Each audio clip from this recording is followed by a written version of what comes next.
Hi everyone, we're going to wrap up the lunch session and get going again.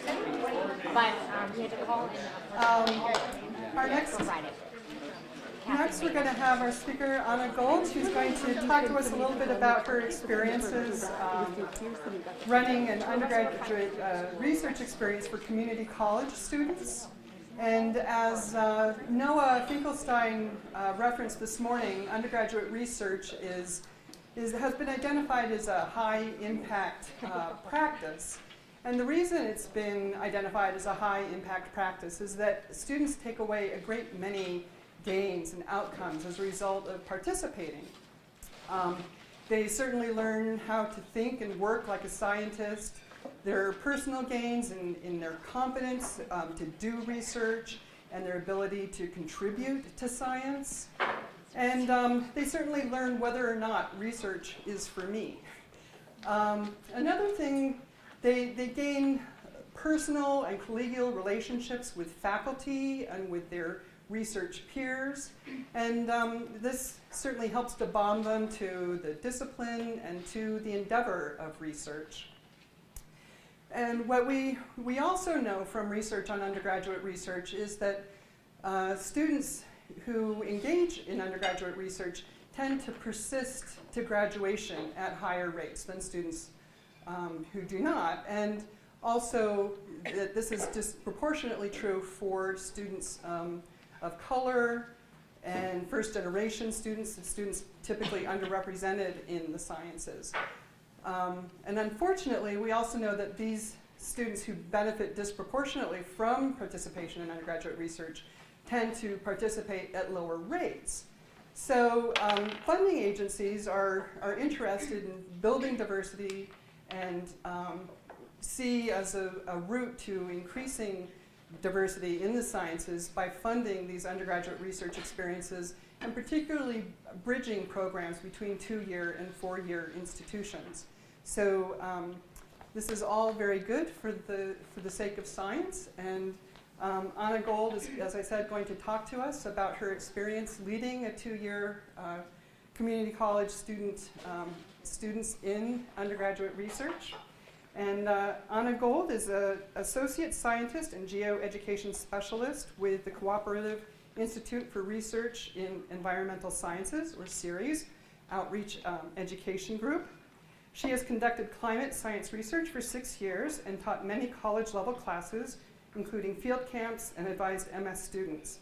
She's serving as a lead on a summer research project for community college students in Colorado, on curriculum development projects, and on a research project about the importance of spatial thinking in geoscience education. She previously conducted the clean peer review process for educational resources. She conducts program evaluation and educational research around climate topics, and her projects translate research into educational resources. So, with that, I'm going to hand this over to Anna. Thank you so much. So there are 2 mics. I think one is for video and one is for the room. Well, thank you, Anne Barry. You have to talk directly into the mic if you want to use the projection. Can you hear me without? Can you hear me okay? You can't? Can anyone in the back not hear? It sounds like you can't. Is that better? Okay. So I'm going to talk to you about the REX program, which stands for Research Experience for Community College Students. It's always fun to have a good acronym. And I'll start with the need, then talk to you about the different projects, and we actually have ongoing NSF funding, so I'm also going to look to all of you to send us your best students in the next few years. Why the need? I think that was summarized really nicely already by Anne Barry, and you all know this. There's over 100,000 students enrolled in community colleges in Colorado. There's only 2 NSF-funded projects, research experiences for community colleges, and we started last year and the other one started this year. And there's only a few national community college-focused research programs. So it really is something that is maybe hopefully coming, but it's not very widely known. And I just want to share we put in a proposal with NSF to do this 2 years ago, and then we heard back, we got reviews back, and they said, great proposal, but we don't think community college students can do that. That's high caliber research. Community college students are likely not prepared to do this. And we said, that's ridiculous.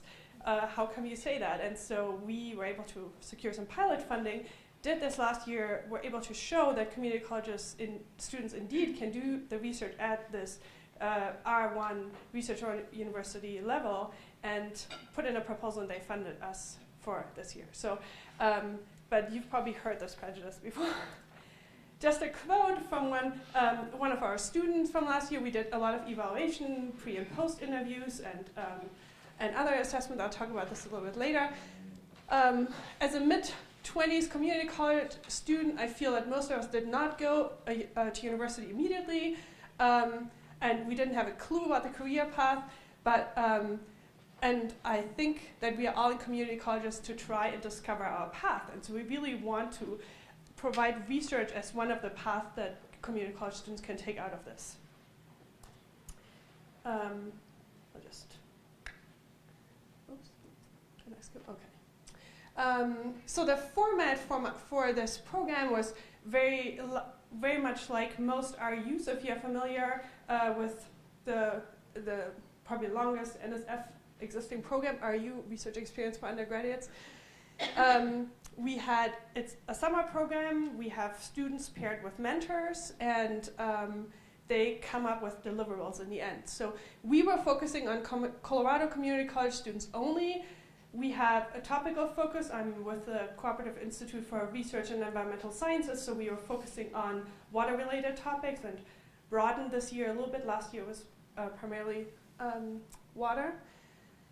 We start out with an introductory week that has field trips and workshops and cohort building, and we have weekly half-day workshops, and that, I'm going to be talking about this more, but this is certainly one of the key to success for our program.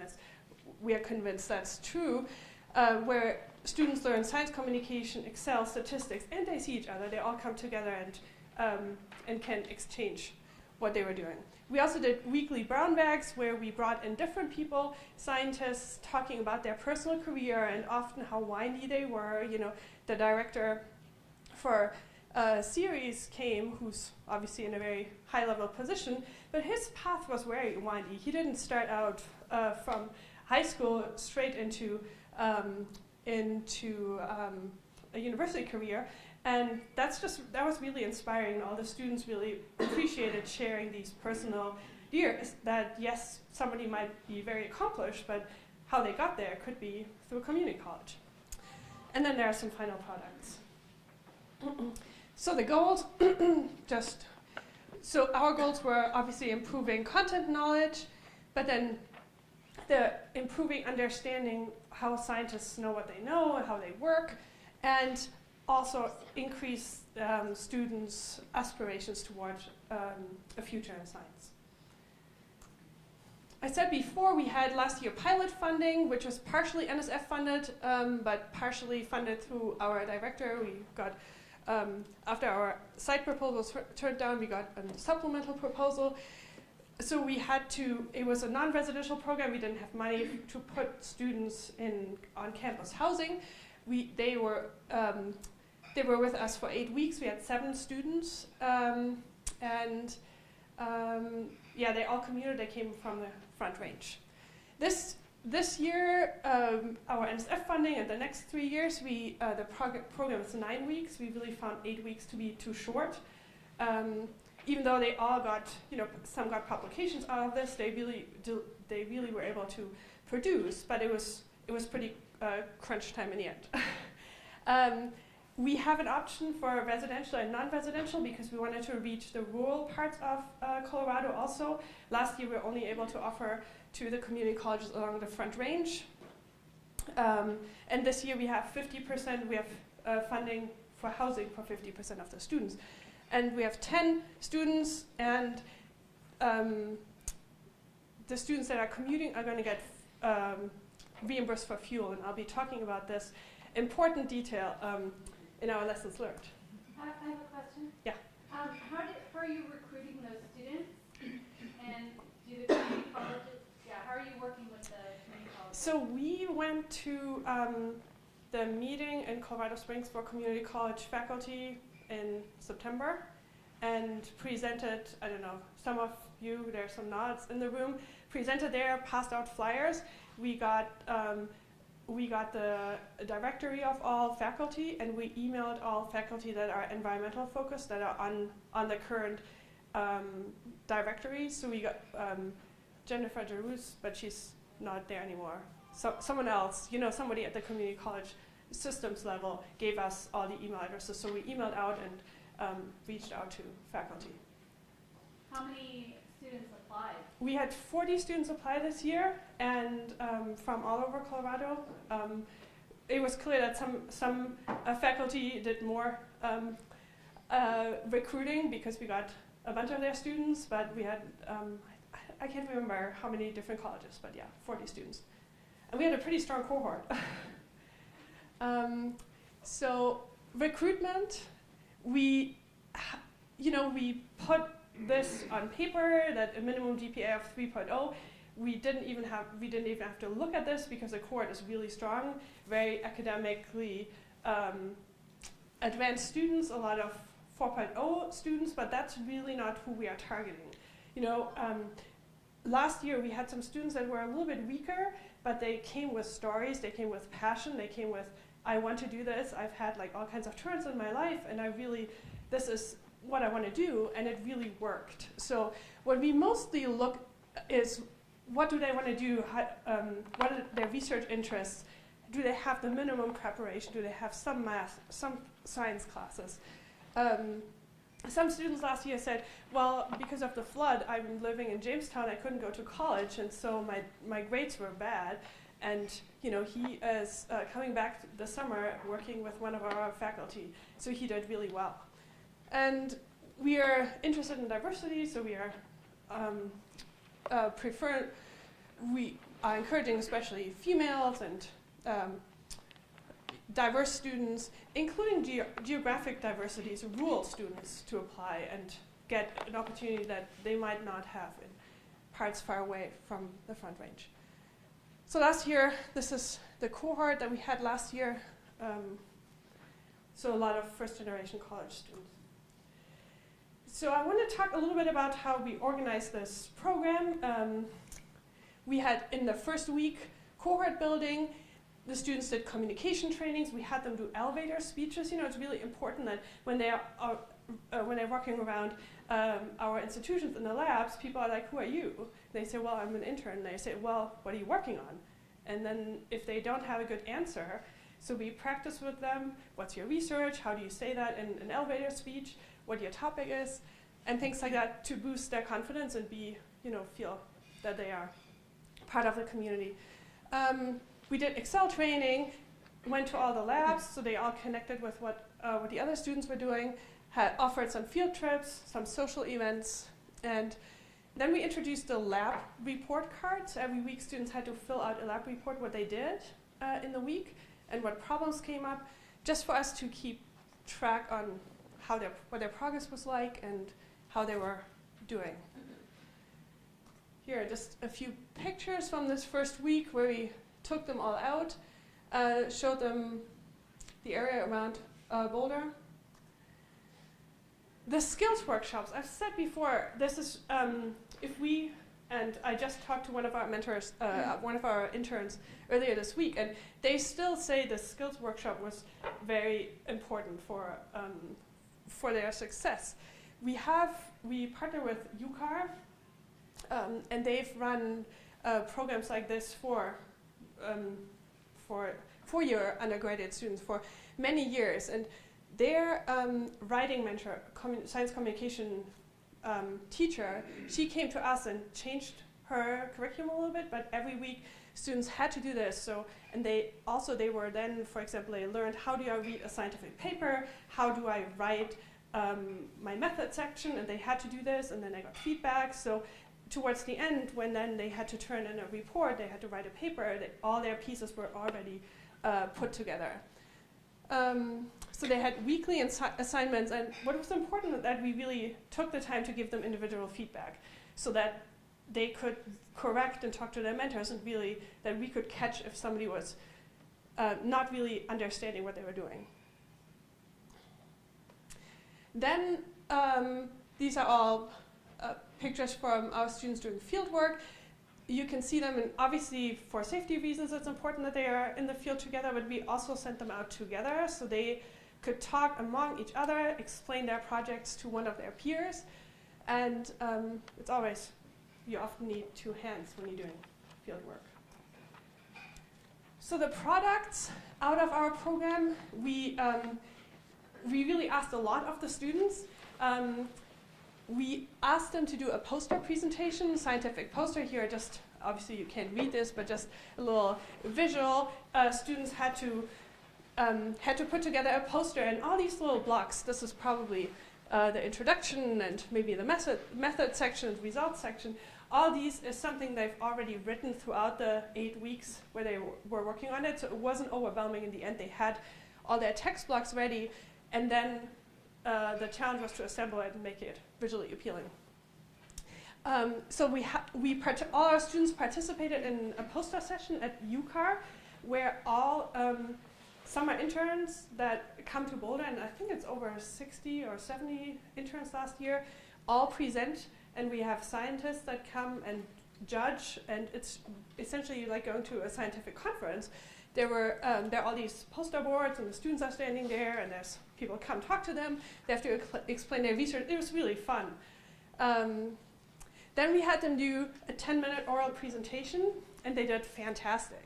It was after the poster presentation, and we deliberately didn't invite too many people because students were very nervous, but so it was mostly the mentors and us and some family.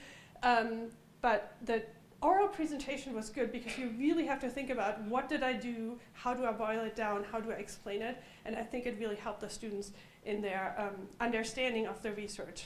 And then we asked them to do a written report, which frankly they all did because they had to, but we'll work on this a little bit more to help them do better, because there's no audience for a written report. It's something to do in the last week, and they turned something in, but it was not really what we are hoping. So we'll work on supporting the students a little bit more. Mentors, I said earlier, we paired every student with a mentor. It was mostly research scientists, but also postdocs and graduate students. Often it was a research scientist with their postdoc or with the grad student took on one student. We asked them, all the mentors, to participate in a 2-hour workshop on mentoring, and especially wanted to flag some of the differences that they might expect from a community college student than they might see in their engagement with a 4-year college students. That they might have family, or they have other strings attached that they're not used to when they say, well, we have to go in the field for 2 days, that somebody might struggle for childcare or things like that. We did weekly check-ins through a newsletter. We have a project manager who checked in regularly, and we also did evaluation with the mentors. But we definitely, the burden on, it's not easy to convince somebody to give up time to mentor a student, and because especially in the summer in geoscience, that's the time when you go in the field and when you actually have time to do science. And unless the mindset is such that this is going to help my science, it's sometimes hard to convince people that it's worthwhile the time. And so we really didn't want to burn the mentors out, and we supported this as much as possible. And I think it worked from what we've heard back from the mentors. So what worked? Before I talk about the lessons learned. The cohort building worked. And initially we were a little bit skeptical because, non-residential programs, most RUs are residential programs. Non-residential programs doesn't provide the opportunity to, go to have a beer at night or be in a new place together. They all have family or other things to go to in the evenings, but the cohort was really strong. The students were, after the first week, I was very surprised at how quickly they all bonded. And they were very different students at different stages of their life. there's one student had to go in the field, and so they all tried to figure out how to record the weekly meetings so that she would be able to benefit, and they helped each other out, and it was it really worked. And I don't quite know why, but we think this first week was very important for this, that the students went out and did field trips together and learned more about science communication and things like that. So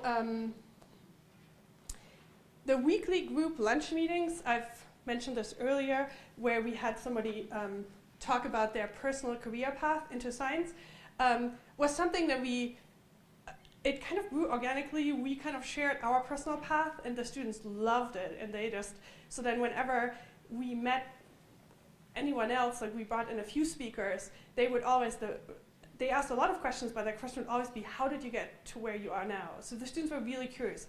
And it's kind of fascinating because you don't tend to ask that of your fellow scientists maybe, but there's actually pretty interesting stories that came out. What else? Oops. The skill training worked really well, so I can just encourage anyone who's planning on doing, maybe even including, I've talked with some people from the Denver Community College earlier. They're thinking of incorporating research in classes. This deliberate metacognition about what is science, how do I do this, why do I do it, what are the different steps, I think really helped the students be successful in what they were doing.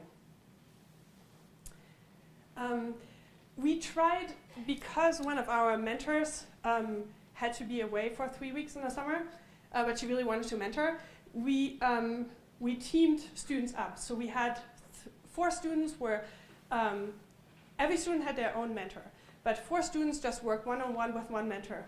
5 minutes.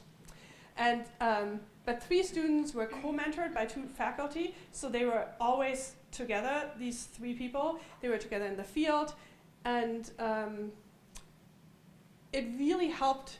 This exposure to multiple projects helped the students to get just a wider exposure, and it definitely reduced the mentor fatigue. So the co-mentoring helped on all fronts, and the students really enjoyed this.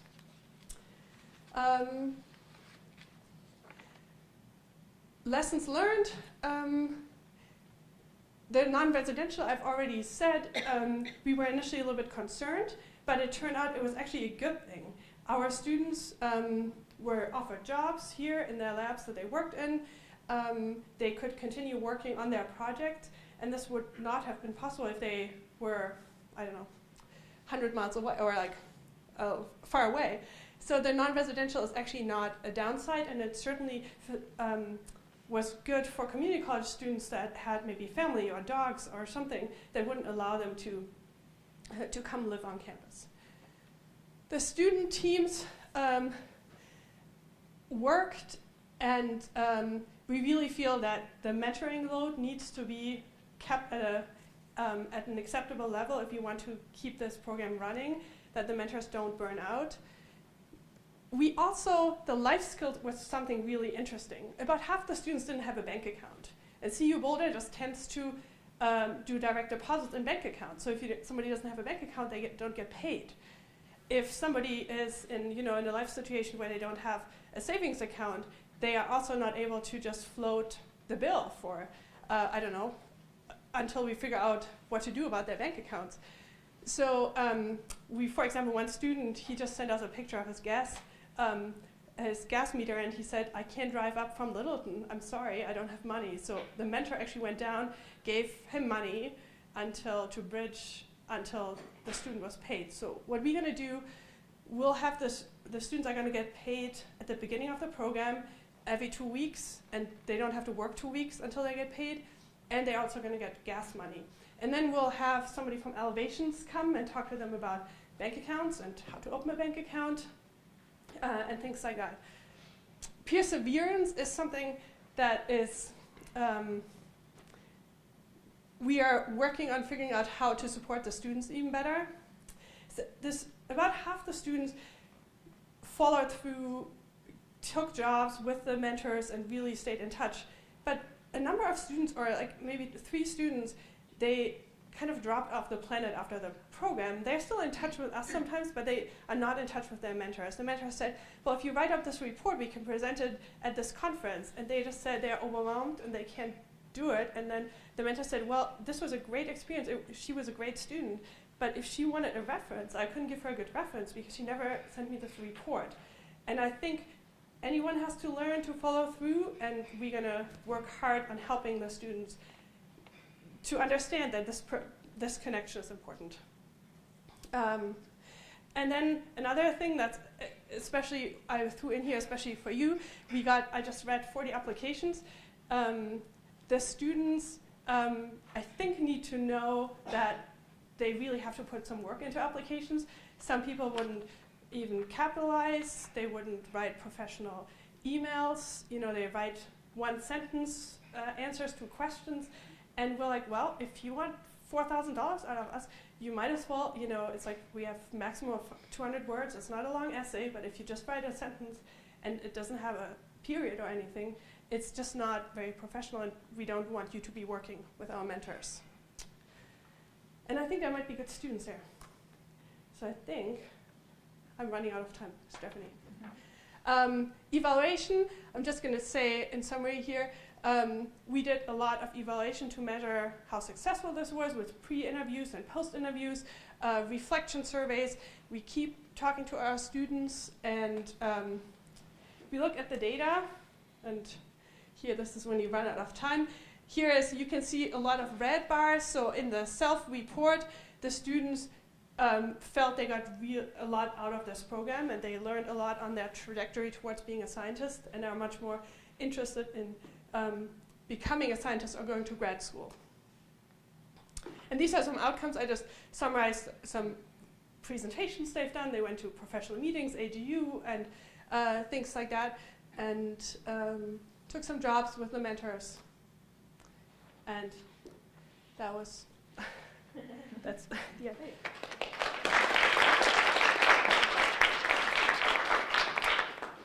So you can find information about the program here. If you want to contact me directly, we actually, just as I was speaking, I think we sent out the confirmation for the students that were accepted to the program. So this summer we don't need students, but next year we'd be looking at you to send us students. And then one other opportunity that I think might be in your flyers, my group offers a workshop for community faculty this summer. Is there information in there? Yeah. The flyers are in there. And I just opened this week MOOC, a free open online course, Water in the Western US. If you're interested, you can check it out. It's online and no strings attached. If you want to participate and listen to some lectures, here you go. We want to give you adequate time to have a little bit of break before the next session, but we'll just take one or two questions for Anna.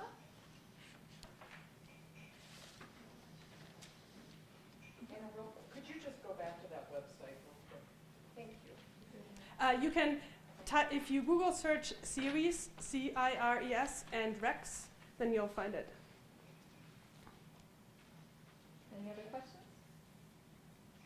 Let's thank Anna again.